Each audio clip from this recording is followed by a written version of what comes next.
한스 셀리에라는 분이 계십니다. 이분은 오스트리아 출생의 정신의학자이신데요. 이분은 스트레스 연구의 대가로 잘 알려진 분이십니다. 이분이 1936년에 처음으로 사용한 단어가 바로 스트레스라는 단어입니다. 바로 이 한스 셀리에라는 분이 우리에게 익숙한 이 단어를 무려 1936년에 처음 사용을 한 것입니다. 이분은 노벨 의학상을 받지는 못했지만 이 노벨상에 17번이나 후보가 될 정도로 이 스트레스에 대한 학문적인 그런 토대를 쌓은 분이십니다.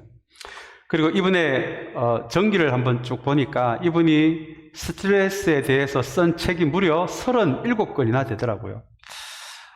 한 권 정도면 충분히 스트레스에 대해서 다 이야기할 수 있을 것 같은데 이분은 37권이나 되는 책 안에서 스트레스가 무엇인지 그렇게 의학적으로 생물학적으로 연구한 것이 이분의 업적입니다. 이분이 이제 은퇴하는 시기가 돼서 이제 마지막 강연회에서 벌어진 일입니다. 이제 마지막 강연을 마치고 내려오는데 한 학생이 그렇게 이야기를 합니다. 아직도 수많은 사람들이 이 스트레스 때문에 힘들어하는 시대를 우리가 살아가고 있는데 교수님이 생각하는 이 스트레스에 대한 책을 37권이나 쓰셨으니 이 스트레스에 대한 가장 좋은 해결책이 무엇인지 한마디로 좀 말해주시면 감사하겠습니다는 이 물음에 이분이 이 한스 셀리에라는 분이 이렇게 대답합니다. 그 대답이 그곳에 참석한 모든 사람을 깜짝 놀라게 했는데요. 그분의 대답이 한 단어로 바로 감사라고 그렇게 이야기를 했다고 합니다. 아마 이 감사라는 대답은 이분의 경험에서 나온 이야기일 것 같아요. 스트레스를 37권이나 되는 책을 통해서 이것이 무엇인지를 밝히고 어떻게 의학적으로 벗어날 수 있는지에 대해서 연구를 해왔지만 실제적으로 이분이 경험한 이 모든 것에서 벗어날 수 있는 유일한 한 해결책이 바로 감사인 것을. 그래서 스트레스도 이것을 감사하는 마음으로 보니까 이것도 파지티브하게 움직이더라. 이런 경험을 통해서 이분이 그 은퇴하는 마지막 강의에서 감사라는 한 단어를 입에 올렸다고 합니다. 여러분, 도대체 이 감사가 무엇일까요? 그리고 성경은 이 감사에 대해서 무엇을 이야기하고 있을까요? 오늘은 11월 이 추수의 계절에 우리 첫째 주는 사랑 이야기를 나누었고요. 지난주는 믿음 이야기를 나누었는데 오늘 추수감사주의를 통해서 한번 성경이 이야기하는 이 신비로운 단어인 감사에 대해서 우리 함께 은혜를 나누고자 합니다. 먼저 빌립보서 말씀을 먼저 함께 묵상하기를 원합니다. 오늘 우리가 빌립보서 4장 6절의 말씀을 읽었는데요.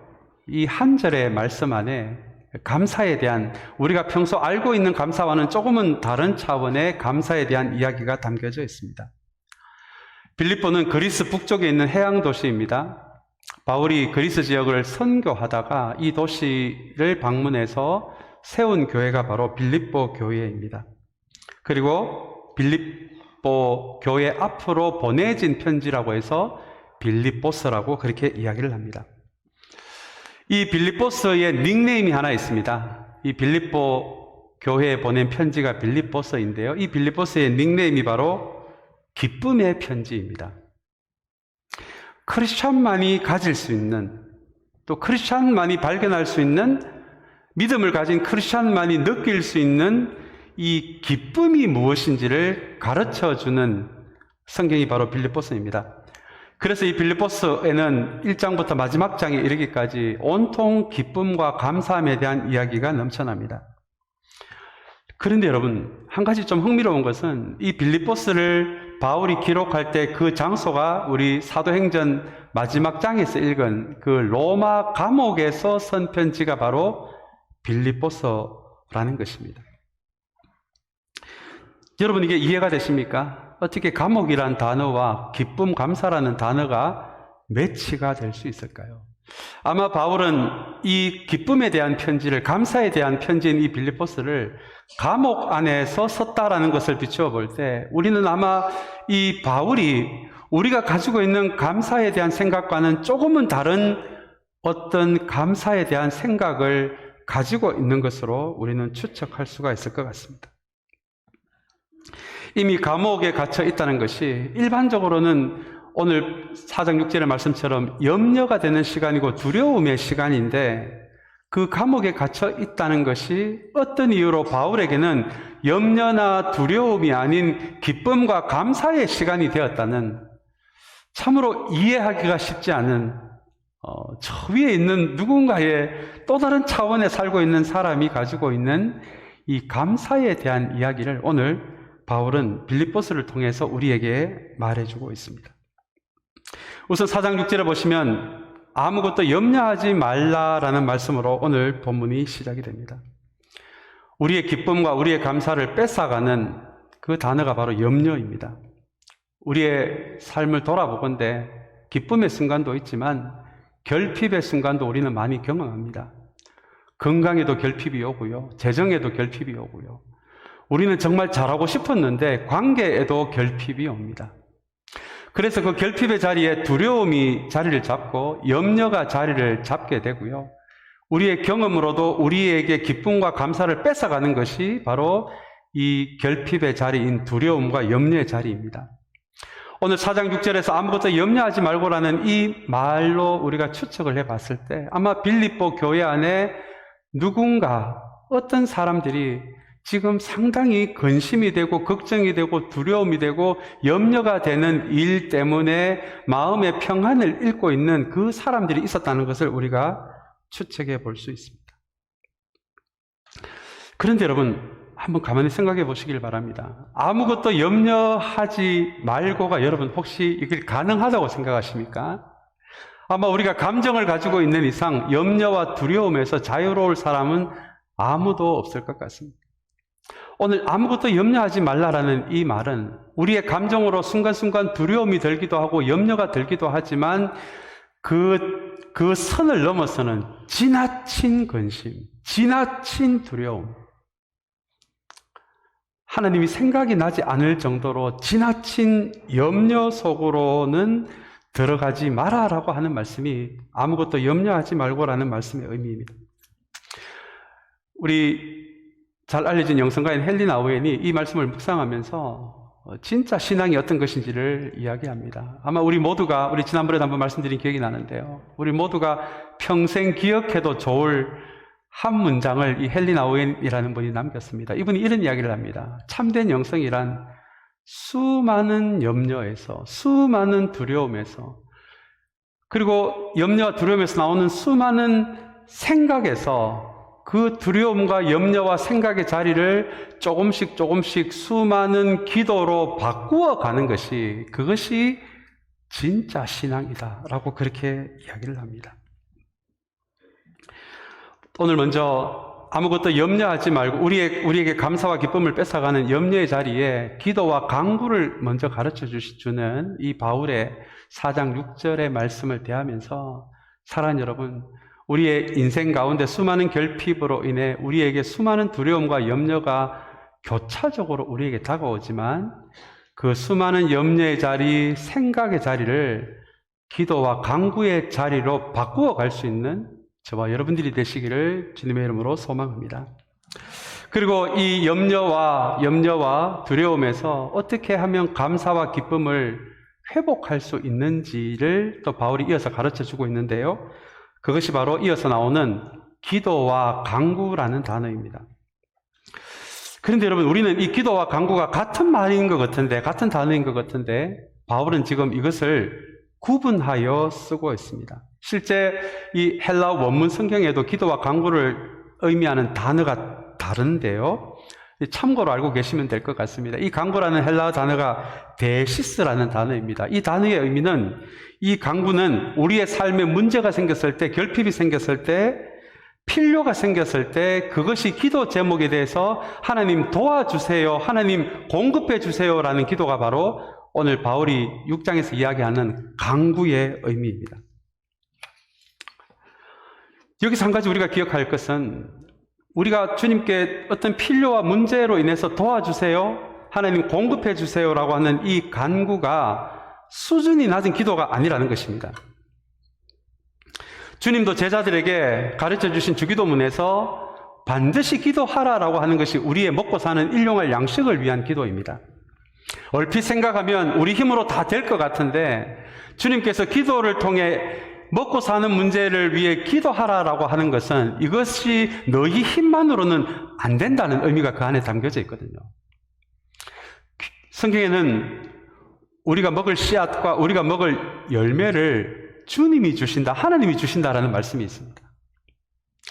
그래서 이 간청하는 기도, 이 간구, 주님 나에게 이거 필요합니다, 도와주세요, 주세요라고 하는 이 기도는 수준 낮은 기도가 아니라 주님이 우리에게 반드시 하라고 가르쳐 주신 기도가 바로 이 간구입니다.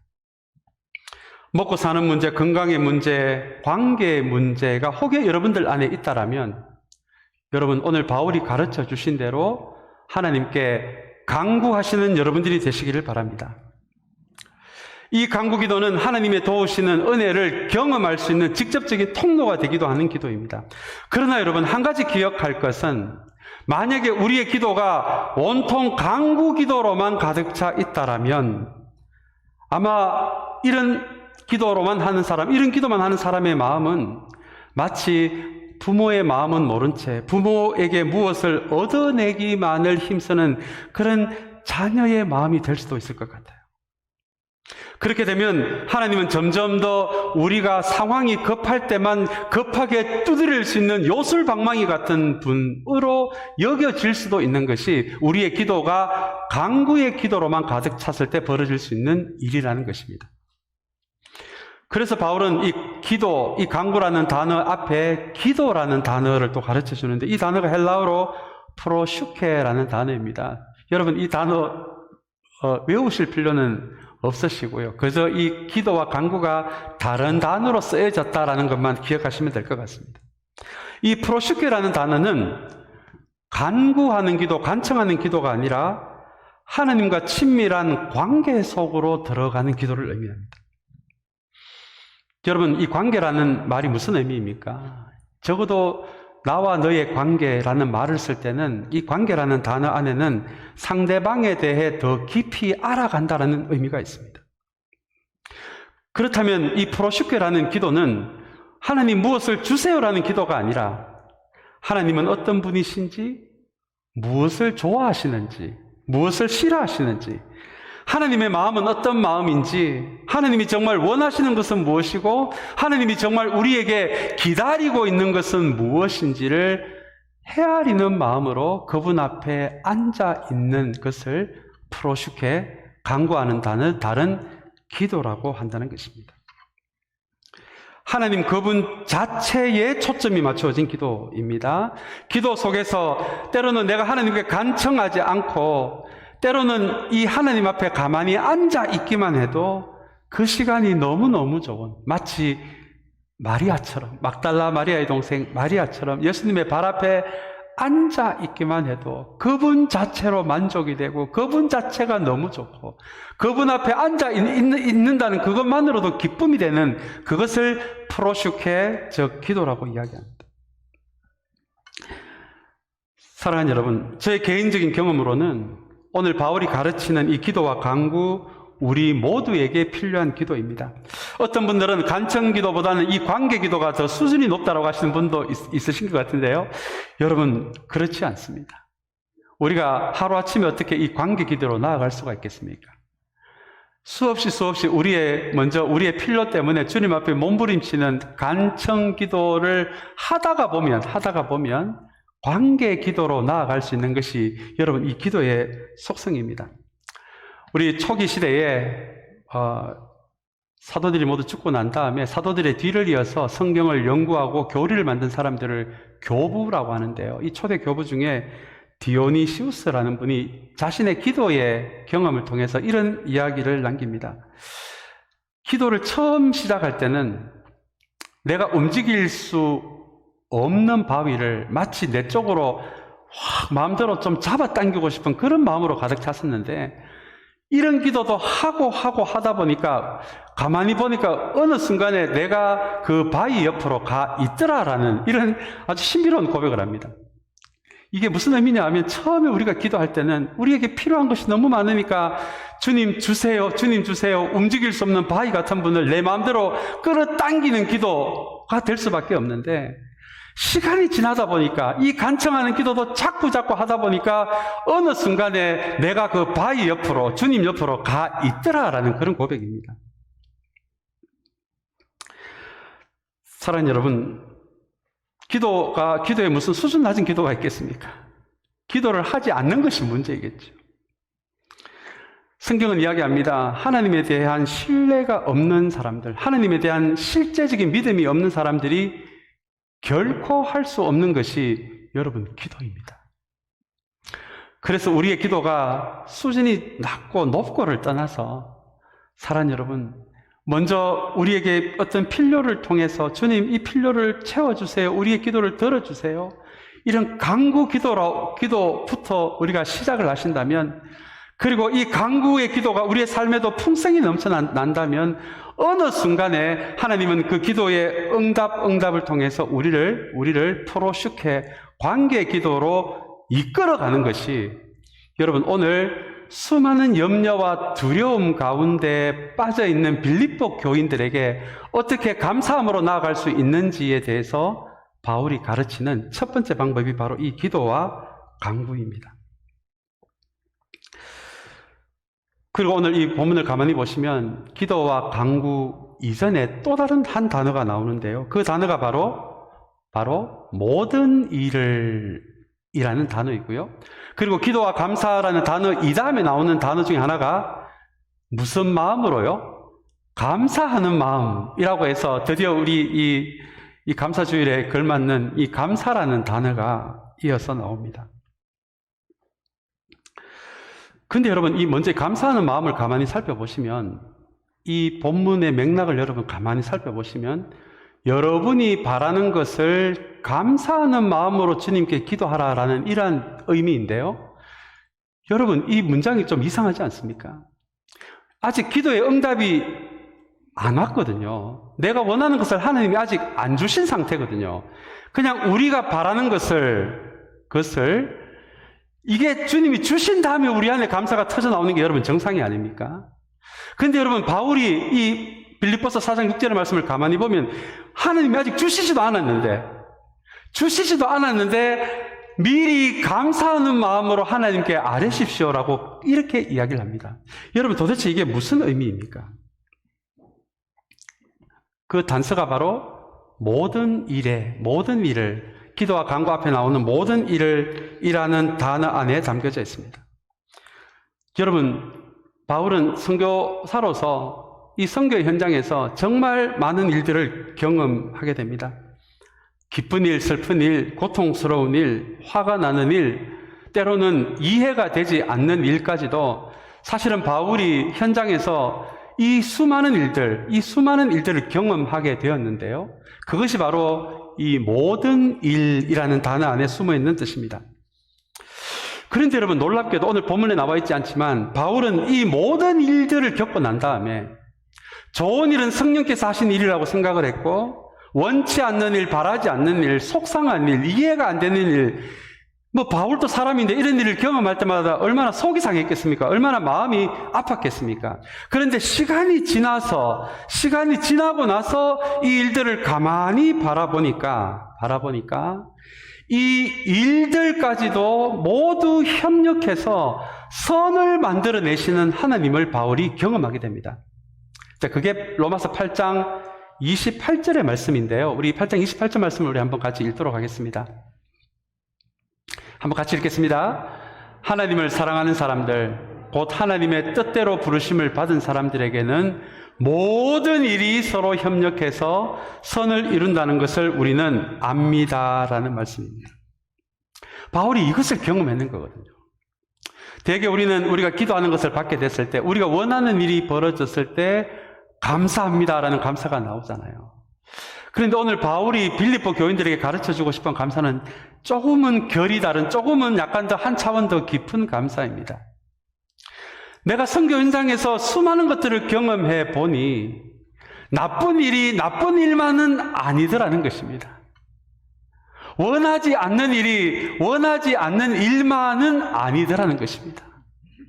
슬픈 일이 슬픈 일만은 아니더라는 것입니다. 왜냐하면 내가 원치 않는 이 모든 일들 가운데서도 나중에 시간이 지나서 보니까 하나님이 이 모든 일들도 모두 합쳐서 협력해서 선함을 이루어 가시는 그 하나님이 우리의 하나님이시라는 것을 바울은 경험했기 때문입니다. 그래서 지금 감옥에 있으면서 이 감옥이 염려의 시간이 안 되더라는 것이죠. 이 감옥을 통해서도 하나님이 무엇인가를 협력해서 선을 이루시는 하나님을 경험했기에 이 감옥의 경험을 통해서도 하나님은 무엇을 이루시는 분이라는 것을 그 믿음이 바울에게 있었기에 지금 기도의 응답을 주시지도 않았는데 바울은 그렇게 일하실 하나님을 믿고 감사함으로 기도하라라고 그렇게 가르쳐주고 있는 것입니다. 여러분, 창세기 50장 20절에는 요셉이 경험한 놀라운 하나님의 모습이 나오는데요. 우리 창세기 50장 20절 제가 한번 읽어드리겠습니다. 형님들은 나를 해치려고 하였지만 하나님은 오히려 그것을 선하게 바꾸셔서 오늘과 같이 수많은 사람의 생명을 구원하셨습니다라는 말씀입니다. 여러분, 이게 무슨 의미입니까? 형들이 요셉을 팔았잖아요. 얼마나 악한 일을 요셉에게 했습니까? 그런데 요셉이 나중에 총리가 되고 나서 그래서 기쁜 일 때는 감사가 들었다가 내가 원치 않는 일이 들면은 낙심하고 염려하고 기쁨과 감사를 잃어버리는 이 일비의 신앙이 아니라 내가 이렇게 수많은 것을 경험하고 나서 지금 바라보니까 나쁜 일 가운데서도 하나님이 일을 하시더라는 거예요. 내가 원치 않는 일들이 나한테 벌어졌지만 그 일들 가운데서도 시간이 지나고 나니까 이 일들 안에서도 하나님이 일하셔서 마침내 그것을 선으로 바꾸시다라는 거예요. 그리고 나서 바울이 한 차원 더 깊은 감사를 가르쳐 주는 것이죠. 지금 빌립보 교회 안에 염려하는 사람, 두려움에 빠진 사람, 그래서 기쁨과 감사를 잃어버린 사람들이 있는데 오히려 너희가 모든 일들 안에서 기쁜 일만이 아니라 모든 일들 안에서 때로는 간청하는 기도를 하고 때로는 주님과의 깊은 관계로 들어가는 기도를 할 때 감사함으로 아직 하나님이 주시지는 않으셨지만 이 모든 일들 가운데 선을 이루실 하나님을 신뢰하며 미리 감사하며 기도할 때 4장 7절의 말씀에 보시면 그 누구도 이해할 수 없는 하나님의 평안이 너희들의 생각과 마음을 지켜줄 것이라고 그렇게 바울은 고백하고 있는 것입니다. 사랑하는 여러분, 우리는 인간이어서 하나님이 뭘 주시는 게 눈에 보여야만 감사하잖아요. 여러분, 그것도 감사한 일입니다. 당연히 감사해야 합니다. 그러나 오늘 바울이 우리에게 가르쳐 주신 한 차원 더 성경이 가르치는 감사로 나아간다면 설사 우리에게 원치 않는 일이 우리에게 지금 벌어지고 있어도 여러분, 그 아픈 마음을 제가 다 이해할 수는 없지만 그 마음을 제가 조금은 이해할 수 있을 것 같아요. 얼마나 마음이 속상하겠습니까? 얼마나 두려움이 들겠습니까? 그러나 우리가 한 걸음 더 나아가서 이 일들까지도 이 일들을 통해서도 선을 이루어 가실 그 하나님을 신뢰하면서 내가 원하는 것을 아직 들어주지 않는 상태임에도 불구하고 그 가운데서 일하시는 하나님에 대한 신뢰 가운데서 여러분, 한번 우리가 미리 감사해 볼 수 있는 그 하나님께 그런 한 차원 더 높은 감사로 나아갈 수 있는 저와 여러분들이 되시기를 주님의 이름으로 축원합니다. 오늘 이 4장 6절의 말씀을 가만히 살펴보면 우리 개역 성경에는 그렇게 우리 세번역에는 하십시오라고 되어 있는데요. 우리 개역 성경에는 4장 6절에 하라라고, 감사함으로 구하라라고 명령을 합니다. 여러분, 바울은 이 좋은 이야기를 왜 빌립보 교회들에게 명령으로 이렇게 이 기쁨에 대해서, 감사에 대해서 가르쳐 주고 있을까요? 이것은, 명령을 한다는 것은 이것이 그만큼 쉽지 않다는 것입니다. 그리고 이렇게 명령을 한다는 것은 꼭 급한 일이 생겨서만 했을 때만 하나님께 매달리지 말고 이렇게 우리의 평상시에 우리의 일상 가운데서 우리에게 조그마한 두려움이 올 때마다 그 두려움의 자리에 기도와 간구로, 그 모든 일들 가운데 기도와 간구로 미리 감사하면서 하나님께 아뢰는 이것을 한번 훈련을 해 보라는 것입니다. 이 말씀을 대하면서 이거는 바울이니까 이런 게 가능하지. 지금 속상해 죽겠는데, 겁나 죽겠는데, 염려가 돼서 죽겠는데 무슨 기도와 간구로 미리 감사를 하라는 게 이게 가능한 일입니까? 여러분, 사실은 거의 불가능에 가까운 일인 것 같아요. 그래서 바울은 명령을 합니다. 우리의 일상에서 이렇게 연습을 해 보라는 것이에요. 실제 이런 기도로 나아갔을 때 하나님이 여러분들의 마음에 평안을 주시는지 안 주시는지를 한번 평상시에 이런 기도를 통해서 한번 연습을 해 보라는 거예요. 훈련을 해 보라는 거예요. 여러분, 지난주 우리 다윗을 통해 배운 게 그거잖아요. 평상시에 하나님에 대한 경험이, 평상시에 하나님과의 교제가 위기 때에 믿음이 되는 것이, 여러분, 그것이 성경이 이야기하는 믿음의 법칙입니다. 그래서 이것이 가능할 것처럼 보이지 않더라도 지금 바울이 이렇게 자신의 경험 가운데서 이야기를 하고 있으니, 주님, 저도 이제 우리에게서 기쁨과 감사를 뺏어가는 이 일상에서 만나는 염려들, 두려움들 가운데서 수많은 기도와 간구로 나아가되, 내가 가지고 있는 염려 안에서도 하나님 이것을 선으로 바꿔주실 수 있다는 것을 믿음으로 미리 감사하면서 한번 주님께 나아갈 수 있도록 도와주십시오. 여러분, 그것을 통해서 지금 바울은 그저 한 가지, 내가 기도한 거 한 가지 얻었다는 것, 그것에 대한 감사를 가르치는 것이 아니라 우리의 삶이 근원적인 기쁨의 삶이 될 수 있도록, 감사의 삶이 될 수 있도록 가르쳐 주시는 것이 여러분 빌립보서 4장 6절의 말씀입니다. 우리 코로나 팬데믹 우리 경험하고 있지 않습니까? 사실 이 코로나 팬데믹 가운데 우리 평상시에 비해서 감사할 것이 여러분 얼마나 더 있겠습니까? 아마 여러 가지로 가슴 아픈 일, 경제적인 부분들, 건강의 문제들, 아마 여러 가지 어려움들이 왜 없었겠습니까? 그러나 여러분, 오늘 이 바울이 우리에게 가르쳐 주신 이 감사를 기억하면서 이 코로나 바이러스 팬데믹을 통해서도 우리의 생각을 넘어서서 하나님은 새로운 신앙을 만들어내실 것이고요, 새로운 신앙의 흐름을 만들어내실 것이고요, 이전에 우리가 알게 모르게 신앙이 아닌 것들을 이 교회 가운데서 우리가 수없이 그런 일들을 했더라면 이제 다시는 이 코로나 팬데믹을 통해서 진짜 본질적인 영성으로 우리를 이끌어 가실 것이고, 그런 사람들을 일으킬 것이고, 그런 교회를 일으키실 것입니다. 여러분, 이것이 모든 일들 가운데서 선을 만들어내시는 하나님의 방식이기 때문입니다. 아마 내년 추수감사절에도 또 팬데믹 이야기를 할지도 모르겠습니다. 그러나 여러분, 그것으로 인해 우리의 기쁨과 감사를 뺏기는 저와 여러분들이 아니라 이 코로나 바이러스 팬데믹을 통해서도 선을 이루어 가실, 우리의 삶 가운데서도 선을 이루어 가실 하나님을 신뢰하는 마음이 있을 때, 그때 비로소 우리의 마음 속에서 근원적으로 터져나올 수 있는 것이 바로 감사라는 것을 꼭 기억하게 되시는 저와 여러분들이 되시길 바랍니다. 이제 누가복음 17장 말씀입니다. 우리 간단하게 정리하고 말씀을 맺기를 원합니다. 여러분들 잘 아는 말씀입니다. 이제 예루살렘에 입성하셔서 십자가에 달리시기 위해 예루살렘으로 가는 길에 만난 10명의 나환자에 관련된 이야기입니다. 이 10명의 나환자가 주님이 누구신지를 알고 어떤 분인지 알고 고쳐달라고 요청을 하게 되고요.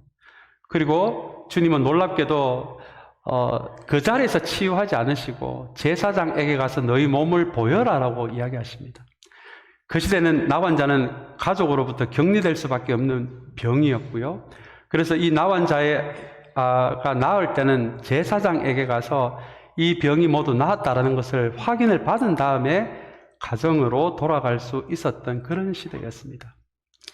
근데 주님이 그 자리에서 고쳐주시지도 않았는데, 이 10명의 나환자가 주님의 말씀을 신뢰하고 제사장에게 가는 길에 순종을 하다 보니 병이 모두 낫게 되는 일이 벌어집니다. 오늘 이 부분은 감사와는 큰 관련이 없는 말씀이지만 참 믿음이 무엇인지에 대해서 또 새로운 통찰력을 주는 말씀이더라고요. 이 믿음의 역사가 그 자리에서도 벌어지고 있지만 오늘 이 나환자가 예수님의 말씀에 아직 낫지도 않았지만 제사장에게 자기 몸을 보여주러 가는 그 순종의 자리에서 믿음의 치유가 일어난 것을 바라보면서 이 믿음의 치유라는 것이 그냥 아무 자리에서나 아무렇게나 일어나는 것이 아니라 이 믿음의 역사가 일어나는 한 장소가 바로 주님의 말씀을 실제로 순종하는 자리 가운데 주님이 말씀하셨으니 그분의 말씀이 그대로 이루어질 걸로 믿고 현재 이루어지지 않았더라도 주님의 시기에 주님의 방법으로 이루어질 것을 믿고 그 말씀에 순종하는 그 사람의 그 순종하는 삶의 어느 시점에서 병이 낫는 것을 바라보면서 다시 한번 이 믿음의 역사가 이 순종 가운데서 벌어지구나라는 것을 깨달을 수 있는 말씀이었습니다.